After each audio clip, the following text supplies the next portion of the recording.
Have you ever loved someone so deeply, that even the silence between you felt like a conversation? It was 11:45 p.m. on a rainy Tuesday. Platform 4. The London to Edinburgh Midnight Express. The air smelled of wet asphalt, cheap coffee, and the cold, sharp scent of impending winter. And there she sat. Just 3 seats across from me. We hadn't spoken a word in 5 years. Not since the day we tore each other's worlds apart.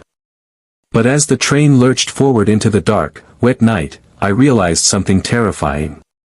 We had never actually said goodbye.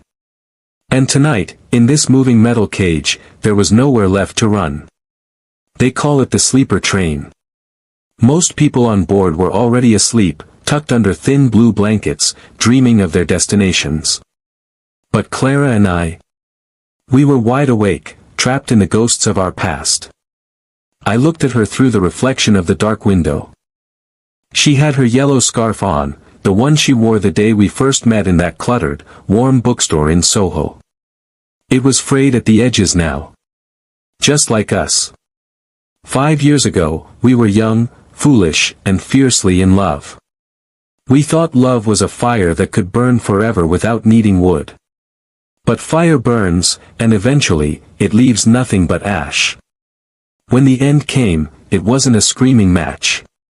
It was a silent, freezing drift. We just stopped. No final talk. No closure. We just let the fire go out. But seeing her now, under the flickering, dim light of the carriage, the years didn't feel like years. They felt like seconds. My heart was hammering against my ribs, so loud I was afraid she would hear it over the sound of the engine.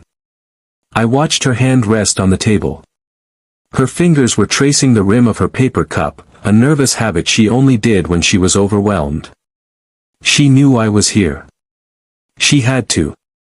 Then, the train entered a long, pitch-black tunnel. The carriage lights blinked, flickered, and for 10 seconds, we were plunged into complete darkness. In the dark, you cannot hide your breathing. In the dark, the distance between two people shrinks to nothing. I heard the rustle of her coat. A soft step. And then, a whisper. Right beside my ear. Are you still running, Julian? My breath hitched. The carriage lights flickered back on. She was sitting right across from me now. Her green eyes were bright with unshed tears, looking straight into mine. The space between us was barely 2 feet, yet it felt like an ocean. My throat felt dry. I wanted to tell her I missed her. I wanted to tell her I searched for her in every crowded room for 1,800 days. Instead, I said the only thing my foolish heart could manage. I didn't think you'd take the midnight train. She let out a soft, sad laugh. It was the most beautiful sound I had heard in half a decade. I always take this train, she murmured, looking down at her hands. Because it's the only place where the world stops moving, and I can finally think of you without feeling guilty. We talked. For hours, as the train cut through the dark Scottish Highlands, we talked. Not about the pain of how we ended, but about the small things. The books we'd read. The cities we'd visited. The quiet mornings we used to share. It was a slow, beautiful unraveling. With every word, the heavy knot in my chest began to loosen.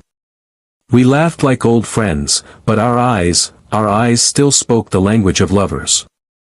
As the sky outside started to turn a dusty, pale blue, the conductor's voice crackled over the intercom, next stop, Edinburgh Waverley. The end of the line. Clara stood up, smoothing down her coat.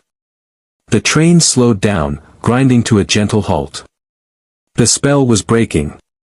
The real world was waiting outside those glass doors. She walked to the exit door, then stopped. She turned around to look at me one last time. The morning light caught the side of her face, making her look almost ethereal. Thank you for not saying goodbye, Julian, she smiled gently.